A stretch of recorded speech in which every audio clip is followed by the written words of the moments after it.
Good afternoon, and I would like to thank CEDES and President Rodas for the invitation to come here and to talk to you about American consumer protection law. I was asked to do two different tasks or projects for this seminar. Today I was asked to just talk generally about consumer protection law in the United States. And tomorrow afternoon, I was asked to talk in particular about American consumer class actions. So today I'm not going to address that topic, and I will address it very fully tomorrow. I have a number of slides, so I'm going to try and go through this as quickly as possible. The structure of this talk, basically I'm going to be talking mostly about institutional structures in the United States for consumer protection law, and that necessarily involves a discussion of both consumer protection at the federal level, and then we have an additional layer of consumer protection at the state level. There are 50 states in the United States, District of Columbia, Puerto Rico, and American territories. And so we have two different layers of consumer protection, and I'll be talking about the interaction, how those two different layers work and the interaction between the two different layers of consumer protection. Just generally, and I'm sure that you all know this because you're here, the general purpose of consumer protection law, I think universally, is to protect consumers from fraud and unfair business practices. And in the United States, consumer protection basically has resulted in a melange of national, state, local government, and private actors all working in different ways to achieve consumer protection.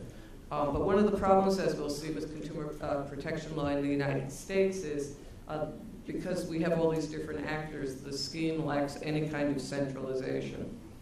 Also, undergirding all these institutional structures that we have are different types of rationales, and this is a conversation that law and economics scholars have when they talk about consumer protection law.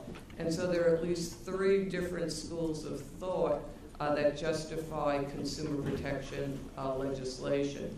And the first rationale is that legislation exists and comes into existence in order to police for market failures, or in the alternative, to create efficient markets for consumer goods. And in this particular economic theory, the idea is that government should intervene in private transactions only when market failures exist. A second different approach to thinking about the underlying rationales for consumer protection is that consumer protection law legislation advances ethical goals, such as achieving distributive justice for poorer consumers, or preserving individual dignity, autonomy, and respect. This type of concept would be manifest in the idea of freedom of contract. And then the third theory or rationale underlying consumer protection law is based on the notion of paternalism, which is that somehow the government knows better and individual preferences should be overruled by a governmental judgment on the particular matter. So again, these three different rationales for consumer protection exist out there. Now, mostly I'm going to be talking to you about consumer protection in the United States through the auspices of the Federal Trade Commission, which is the federal agency that basically oversees consumer protection in the United States. The FTC was created in 1914, but from 1914 down through the early 1960s, the Federal Trade Commission in the United States really didn't take a particularly active role, at least in the consumer protection arena. The consumer protection movement in the United States really got its impetus or its beginnings in the 1960s. And the person you see up there is Ralph Nader.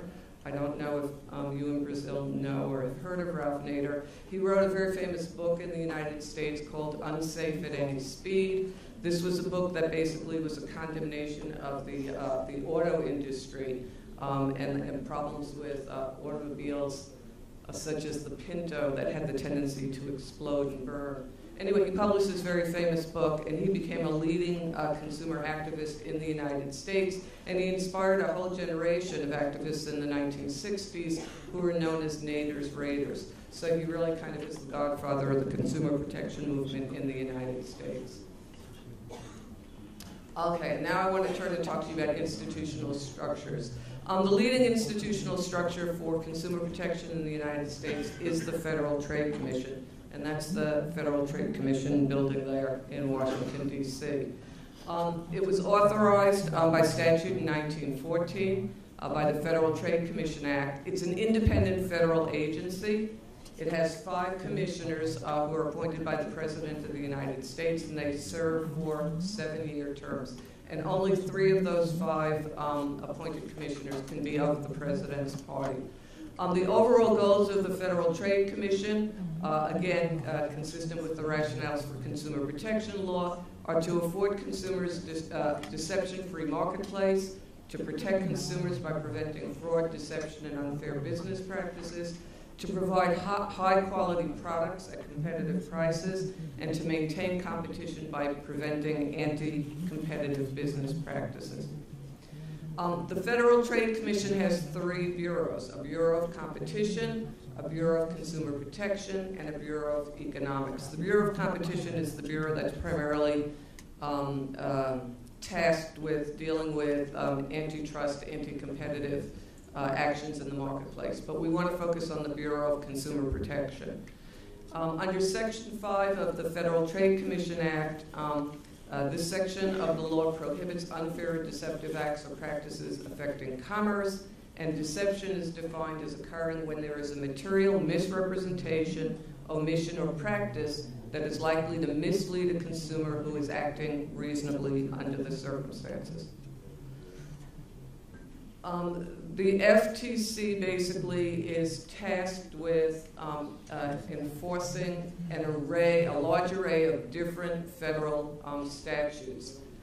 It oversees 46 separate statutes generally, and 37 of the statutes that are within the jurisdiction of the FTC relate to the FTC's consumer protection mission. And an example of some of these statutes are the Truth in Lending Act, the Fair Credit Billing Act, the Fair Credit Reporting Act, the Equal Credit Opportunity Act. Some of the statutes are targeted at specific industries, such as the Petroleum Market Practices Act, the Comprehensive Smokeless Tobacco Health Education Act, and then others of them deal with particular subject matters, such as the Do Not Call Registry Act of 2003. The Bureau of Consumer Protection has within it 7 divisions, and they deal with the areas of advertising practices, financial practices, marketing practices, privacy and identity protection, planning and information, consumer and business education, and then lastly, enforcement. My colleague, Mr. Neff, is going to focus in on financial practices when he talks to you. This is just a chart of the organization of the Bureau of Consumer Protection. The sociologist Max Weber would have loved it. It's a flowchart of a huge bureaucracy. I'm going to take you through each of the divisions and indicate to you what these divisions do. The Division of Advertising Practices basically is tasked with preventing false advertising claims, especially any kind of claims relating to health and safety, or any kind of claims that might cause economic injury. And so this division monitors advertising claims and marketing of such things as dietary supplements, weight loss products, alcohol and tobacco, food, violent movies, and music, and electronic games to children. And that's an illustration. I always like that. That's an illustration of the type of advertising that this division might scrutinize. The Division of Financial Practices, this division protects consumers from fraud and deceptive practices in the financial service industries. It monitors credit card offers, mortgage practices, and debt collection practices. So the Fair Debt Collection Practices Act would be one of the particular statutes that this division would oversee. Marketing practices. This division addresses marketing of products and services over the internet, telephone, and by mail. And it also issues trade regulations to address marketing practices concerning things such as telemarketing, non-solicited pornography, franchising, and rules relating to funerals.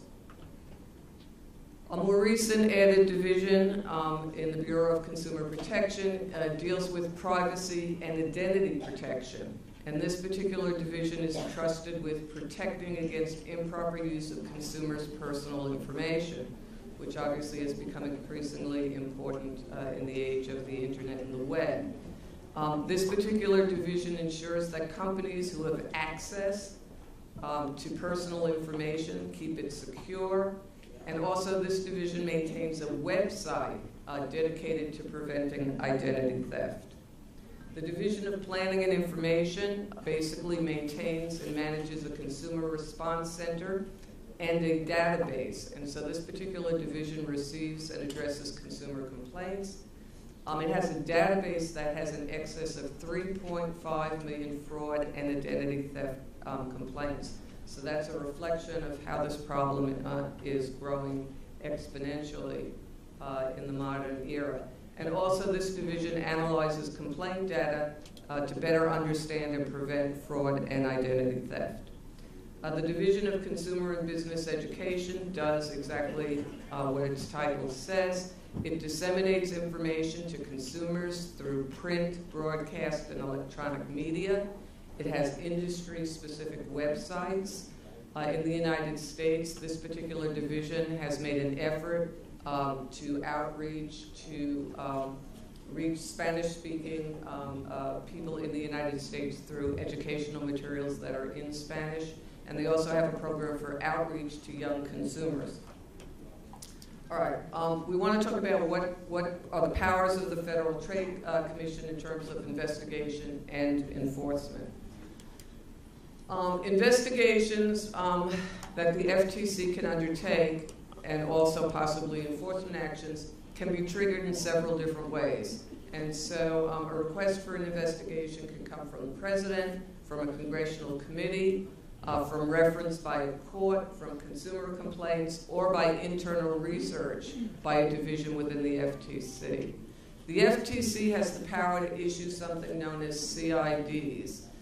A CID is something called a civil investigative demand, and if the FTC issues a civil investigative demand, that gives it basically a police power to go explore possible violations of the law or statutes.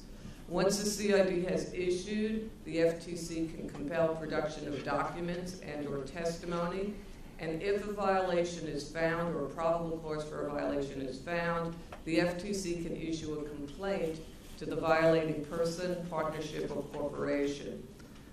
Once the complaint has issued, there will be a hearing before an administrative law judge. If the administrative law judge finds a violation of the law, the judge can enter something known as a cease and desist order. And the cease and desist order is the primary tool that's used by the Federal Trade Commission to stop or shut down anti-consumer practices. Cease and desist orders. If the FTC issues a cease and desist order to a person or a partnership or a corporation, the party against whom the order has issued can appeal to the full Federal Trade Commission or to a federal appellate court, or eventually all the way up to the United States Supreme Court. A cease and desist order becomes final within 60 days of the issue being resolved if neither party appeals the cease and desist order. If a party against whom a cease and desist order has issued violates the order, then the FTC can seek civil penalties and or restitution on behalf of the consumers who have been harmed, and also may seek civil penalties up to a monetary amount.